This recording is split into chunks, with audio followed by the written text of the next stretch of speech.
everyone, welcome. I'm Kriti Mehta and you're watching the World Report on NewsX World. Let's take a look at the top headlines this hour. Ukraine's military chief says it controls nearly 90% of the strategic northeastern town of Kupiansk, but Russia's defense minister said a Ukrainian counterattack on the town had been unsuccessful.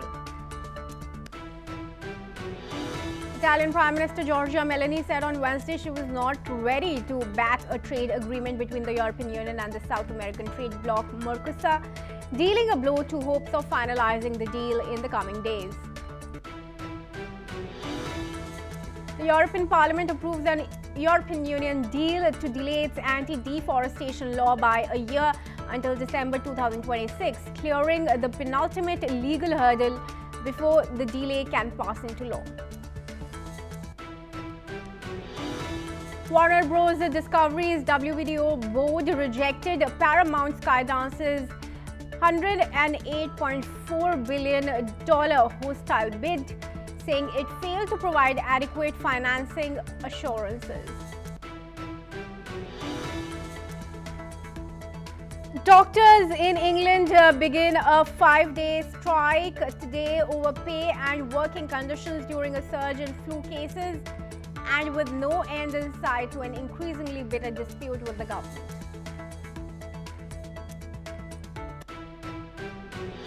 A new research reveals that applying an insecticide treatment used for soldiers' uniforms to the clothes used to carry babies significantly reduced incidence of malaria in the children. Australian police have charged a man with 59 offences, including a terrorism charge over the shooting at Bondi Beach that killed many as funerals were held in Sydney, while police has confirmed an injured officer lost an eye while acting with courage during the shootings. According to Pentagon statement, senior US and Chinese defense officials met in Washington from December 15 to 16. The talks brought together US Deputy Assistant Defense Secretary Alvaro Smith and Chinese Major General Li Jiang for the 19th annual US-China Defense Policy Coordination Talks.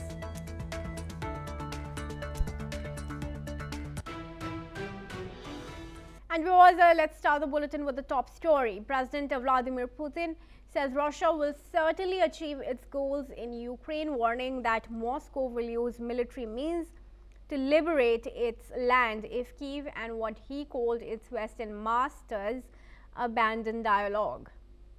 Speaking at a meeting with Russia's defense ministry, Putin said the objectives of what Russia calls its special military operation remain unchanged. Listen in. Цели специальной военной операции, безусловно, будут достигнуты. Мы предпочитали бы делать это и устранить первопричины конфликта с помощью дипломатии.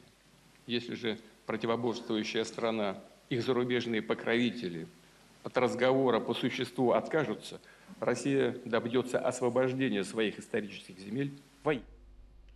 Putin also accused NATO of actively helping Ukraine, but claimed Russian forces are steadily improving their military capabilities in response. He rejected Western claims that Russia poses a broader threat, calling them a lie, and said hysteria in the West is growing, with calls to prepare for a major war. At the same time, Putin said Russia seeks mutual cooperation with the United States and European countries, arguing that dialogue remains possible. His remarks come as fighting continues across Ukraine and diplomatic efforts to end the conflict remain stalled. And Ben Aris is a former Moscow bureau chief at the Daily Telegraph, is now joining us live from Berlin. Thank you, Ben, for joining us once again in this discussion. Ben, another remark coming in from Putin that reiterates how he remains adamant on his territorial demands. The talks, of course, continue to remain stalled, with Russia's turn on its maximalist demands and the US now not intending to waste time. What kind of breakthrough can we expect? Both presidents are in a rush to close this deal, and Putin is winning on the battlefield, has made more gains this year, in the last few months indeed, than at any time since the original arrangement in 2022. And Putin is saying, look, I am willing to do a deal. We've been working on it very hard together with the Trump team. We've got a list of conditions that we're acceptable to us Russians. And he's taken it to Zelensky and said, look, you're losing the war. Here's a negotiated peace deal, and with some points on there that Zelensky wants. Particularly, he wants security guarantees from the West in order to ensure that the Russians cannot invade for a second time. And on the other side of the table is Trump. He's also in a rush to get this done. He said he wants it done by Christmas. When he was campaigning for office, he promised to finish the war in a day, in the first day in office, and that didn't happen. And it's kind of embarrassing. And he wants another peace deal, a success, because he's interested in a Nobel Peace Prize. But more importantly, you've got midterm elections coming up next year in the States. And so a peace deal in Ukraine would be a big feather to put in his cap for the Republican Party. And so politically, it's very useful. But neither of those two men have much patience, and they don't want to spin out the talks. And so they're putting pressure, Putin's putting pressure on Zelensky by increasing the attacks with drones and missiles, and Trump is putting pressure on Putin, threatening him with new sanctions, serious sanctions against oil. And at the same time, Trump's putting pressure on Zelensky by threatening to walk away from Ukraine completely, and not give him any more aid in the form of military aid, in the form of money. So really, it's all boiled down to these two issues of security guarantees for Ukraine and the control over the occupied territories and recognition of Russian sovereignty over the 5 occupied territories for Putin. Ben, it's now so appearing that it seems more like a Russia versus the West war. Not just Russia versus Ukraine, because we've seen how now Trump, as you said, also has threatened fresh sanctions on Russia if Putin does not agree to the peace deal.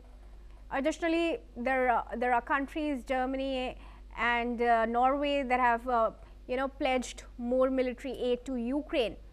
Is that going to affect the dialogue that's underway? Well, it is. Look, if the West had not come in to help Ukraine in the beginning, then the war would have been over in a week. I mean, Ukraine just did not have the wherewithal, and it does not have the wherewithal nor the money to continue it, and yet the war's been going on for 4 years. So this is a war by proxy, with Ukrainians in the middle, unhappily for them. In terms of where it goes from here, and whether these arms offers, I mean, this is all wrapped up as part of the discussion that's going on about what exactly does a security guarantee for Ukraine mean? What can we do as Westerners, as Europeans, which have now taken over charge of this war? What can they do in order to ensure that Ukraine is in a position so that it's not threatened by Russia again? And one option is Article 5-like security guarantees, which the States has offered, the same as NATO, which means that if Russia were to re-invade, then the US would commit military troops on the ground in Ukraine to fight shoulder to shoulder with the AFU against the Russians. And that's a serious deterrent. European Union is not going to go there. It's not going to offer those kind of guarantees. So what it's doing instead is offering to increase the Ukrainian army up to 800,000 men, which is an enormous army, 3 times the size of the next biggest in Europe, and to put some European troops on the ground to support the Ukrainian army, whatever that means. And those ideas are trying, it's all designed to try and make it unappealing for Russia to launch a second invasion. All right, Ben, do stay on with us. There's some more news now coming in that I'd request your opinion on. Viewers, Russia's Defense Minister Andriy Belorusov has made a series of strong claims about the war in Ukraine and NATO's intentions. He says that NATO's rising military budget clearly shows the alliance is preparing for a direct conflict with Russia. According to him, Europe is deliberately dragging out the Ukraine conflict, and that means Russian military action may continue well into 2026. The defense minister also claims Ukraine's energy capacity has been cut by half due to ongoing strikes. He adds that Ukraine forces are unsuccessfully trying to regain control of the key town of Kupiansk, while Russian troops continue to hold their positions. In another major claim, Russia says its forces have captured significantly more territory this year, stating gains are up by a third compared to last year. These statements come as fighting continues across several fronts with no immediate signs of de-escalation. Let's request Ben to join us back into the discussion here. Ben, the question of Kupiansk remains crucial. This is where Zelensky had gone and recorded a video, but now Russia is saying that any attempts by Ukraine to regain Kupiansk have only been unsuccessful. As somebody who's been covering this development and as somebody who's in Berlin, do you have any more information on this? Swinging backwards and forwards, and it's very confused, and there are claims and counterclaims of towns that have been captured. Kupiansk, Prokofsk is a logistics center, a key one. And the thing about this war that makes it so confusing is that the use of infantry has been negated by the use of drones. And in the old days, pre-drone era, then Russia sent in forces into both Kupiansk and into Prokofsk, and effectively captured the towns. And then normally they would have hung on to them.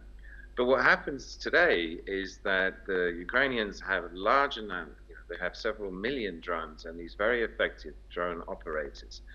And that if you're an infantry walking around in the town, then even though the forces, the Ukrainian forces are not present, they hunt you down and kill you with drones. And what happens is as soon as you take a town and concentrate your troops in any way in sort of defensive format, then once they're concentrated, they're vulnerable to drone attack.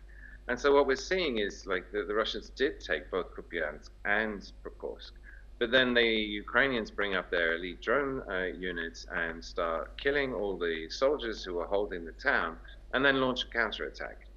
And so the control of these towns is very fluid, it's very unstable, and nobody's really managed to consolidate hold of any of these towns. And so, like you said, I mean, the Russians announced they took Kupiansk, and then the Ukrainians struck back with their drones and a counteroffensive. And Zelensky very cheekily went to Kupiansk and put the message saying, look, this is in Ukrainian hands, just a few days ago. But in the meantime, the Russians have taken it back again. But taking it back, it doesn't mean anything anymore. There's, the Russians are larger and massive soldiers there. It keeps swinging backwards. All right, thank you, Ben, and I'm sorry for the disturbance in the audio there. But viewers, with that, we are now going to shift focus to news now coming in from the United Kingdom. Doctors there have begun their strike across the country, with medics picketing outside London's St. Thomas's Hospital after talks with the government failed to produce what they describe as a credible offer on pay and workforce shortages. Resident doctors say they have faced the steepest real-term pay cuts of any profession and are demanding their salaries be restored to previous levels. The industrial action comes at a particularly difficult time ahead of the busy Christmas period, and as the UK deals with what doctors describe as a super flu outbreak. Health Secretary Wes Streeting warned the next 5 days would be challenging for the NHS, adding he is even more concerned about the longer term knock-on effects of the strike. Listen in. We are entirely focused on getting the NHS through the next 5 days of industrial action, and in fact I'm probably just as, if not more, worried about the weeks that follow. I do not want people who need to access healthcare to think strikes are on. I better not try. So if it's an accident or an emergency, people should access A&E. If it's not an accident or an emergency but people require healthcare, 111 over the phone or online will be there for people and direct people to local services so they get the right care in the right place without adding to A&E pressures. We are in agreement on so many things. If we were not locked in what is an increasingly difficult dispute, we would be making more progress together. And these strikes are going to come at a cost around £250 million and impact on the operational pressures, impact on patients and the whole NHS workforce. And I deeply regret we're in this situation. All right, now joining us in this discussion is Shyam Batra, who's a British politician and joins us live from London. Thank you, Mr. Batra, for joining us in this conversation. Now, the government is clearly saying that it cannot afford to increase pay more than it already has, and you already, I believe, heard that statement of West treating. And the doctors have already begun their 5-day walkout. Given that this is an emergency service, of course, the government has the right to recall them. But if their demands are not met, the doctors are going to relent to such kind of strikes once more. Well, thank you for having me again. Yes, the strike has been on for quite some time, on and off, but West Streeting is what I call a puppy politician. The new Labour government is completely full of puppies. They have got no clue what to do.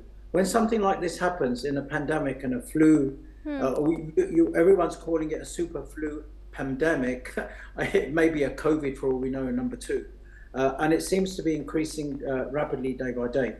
With the doctors walking out on strike does not help matters. I mean, there's going to be a 7-day walkout, their 5-day walkout, they're saying now, from the 17th of December up until Monday the 22nd. Now, why is it that we always have this problem in the weakest period of our lives when people need help? The doctors are not there and they're deliberately striking. I mean, I think it's a two-way situation here, because the doctors should also, they're in the medical profession, they should also know that they've still got a full-time job to do. Striking in the middle of a full-time job, I don't think is right.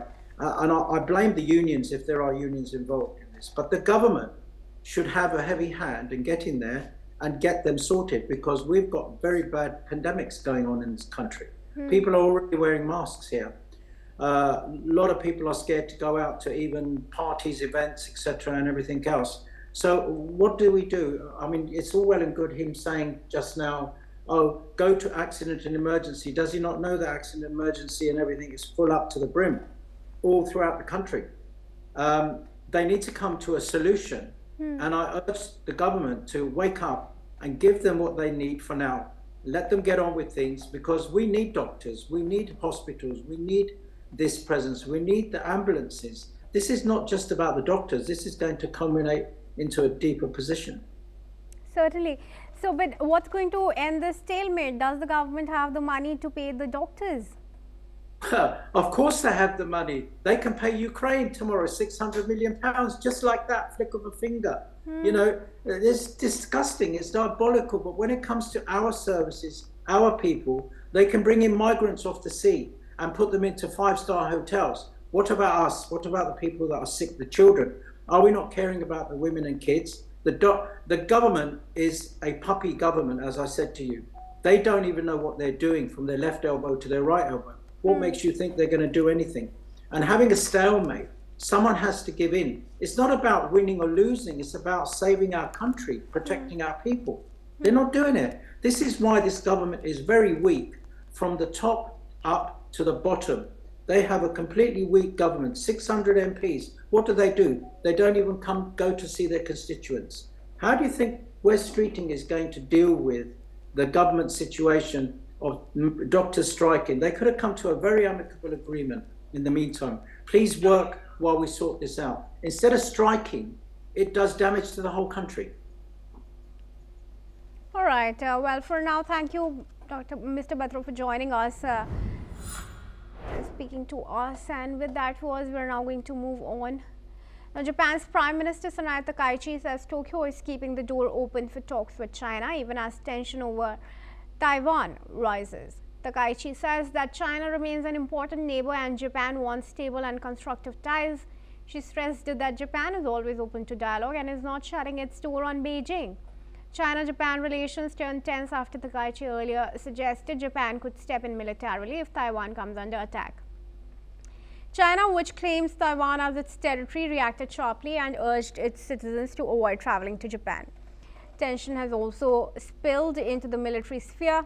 This month, Chinese aircraft logged radar onto Japanese jets, prompting Tokyo to summon China's ambassador. Despite the friction, Japan says it wants engagement, not escalation.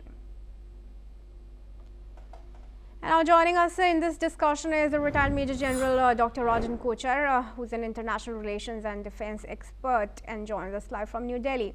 Thank you, Dr. Kochar, for joining us here at NewsX World. Dr. Kochar, do you think the internal pressure that Takaichi is facing in her own country over her aggressive remarks on China has anything to do with a change in stance vis-a-vis China?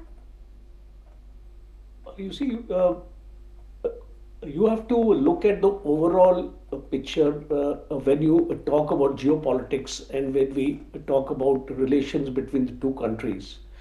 Today, the trade deficit between Japan and China is $50 billion. So, Japan,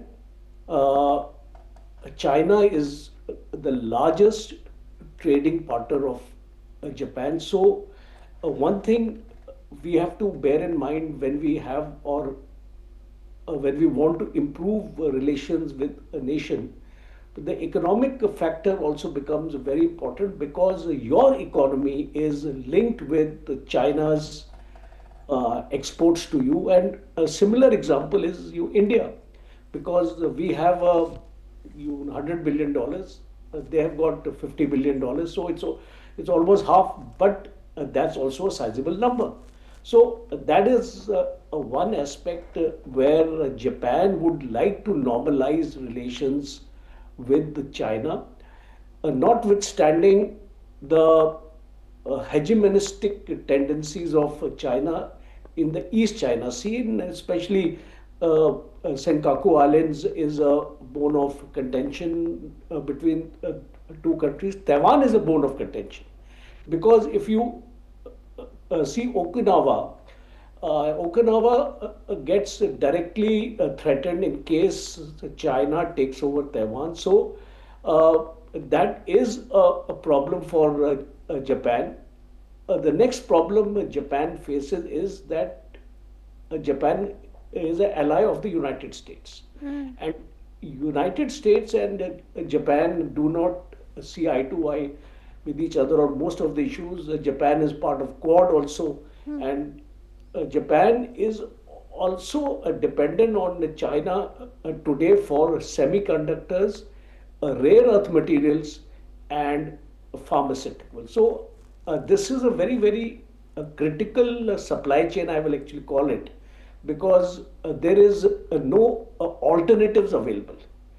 And slowly Japan is trying to reduce its dependence on China, but it's not substantial. Therefore, I feel that those overtures or statements which are coming from the Prime Minister of Japan have a meaning. They want to get into a dialogue with China in spite of China's belligerence in this area, especially in the East China Sea. We would have seen the Coast Guards, the Chinese Coast Guards are quite assertive in this area. They often come inside the maritime boundary and the exclusive economic zones of China, and China does not follow any rule-based order. So that is a major problem as of now, but I think that there is a scope for improvement. And lastly, if you would have seen the national security strategy of Japan, which has been issued almost about 2 years back, the two major threats to Japan are Russia and China as far as that strategy is concerned, and that is why Japan has done away with its defensive posture. It is now gearing up its armed forces on offensive mode, and that is why Japan is buying missiles and fighter jets from the US and other countries. With South Korea also there is an agreement. Yeah. So I think there is this entire change taking place in the Indo-Pacific. But for the time being, I visualize that Japan will have to depend on China, and come what may, Japan will try to normalize its relations with China. All right, sure. But do you think that has also to do with the US strategy and talks between Takaichi and Trump, and also about after US's Taiwan policy in the new security strategy? You have a point there, because there have been overtures by the US or President Trump towards China, because right now President Trump also doesn't want a confrontation with China. So I think they will try to contain China in the Indo-Pacific, and China also is not right now on a confrontation mode, because China's own supply chain has been affected, and to a large extent the Chinese economy is also not doing that great. So China is dependent upon its own export orientation. So in my analysis, I'm of the opinion that there is a thaw in the relations between the two countries. They would like to get into this reconciliatory mode and try to resolve their differences. The two major impediments I feel as far as US, China, or Japan, China is concerned, one is the trust factor. Strategic trust is very important in a relationship. I think that is lacking as of now. And second is the communication hotlines. You need to have a constant communication with each other in order to develop that trust. So I think these are the two areas both these countries will have to work on with China if they want to normalize the relations and to keep a problem in the Indo-Pacific. Recently, Philippines is also having an issue with the China, the kind of incursions which is happening into this exclusive economic zone. So I think overall these countries in the South China Sea are largely being threatened by China, because China does not follow a rule-based order. All right, thank you very much, Dr. Kocher, for your detailed response and opinion. And moving ahead, viewers, let's tell you that France's Louvre Museum has been partially reopened despite its staff unanimously voting to extend a strike they began on Monday over pay and working conditions. The partial reopening means visitors will be able to see the museum's masterpieces, including the Mona Lisa and the Winged Victory of Saint-Marthe sculpture. The strike comes in the wake of a spectacular jewel heist in October, as well as recent infrastructure problems, including a water leak that damaged ancient books, which have exposed glaring security gaps and revealed the museum's deteriorating state. Unions have said that the staff at the Louvre are overworked and mismanaged, and they are calling for more hiring, pay increases, and a redirection of spending. Let's take a look at what one of the staff members had to say. Ce matin, l'intersyndicale a fait connaître à l'ensemble des personnels les propositions qui avaient été faites par le ministère de la Culture. Il se trouve qu'on a un certain nombre de choses qui n'ont toujours pas trouvé de solution, et notamment la direction du Louvre qui n'apporte aucune réponse aux problématiques, elle. Et donc les personnels ont décidé à l'unanimité de ne pas lever le préavis de grève et de se remettre en mobilisation aujourd'hui, en attendant d'avoir enfin des réponses par le Louvre qui seraient à la hauteur de nos attentes.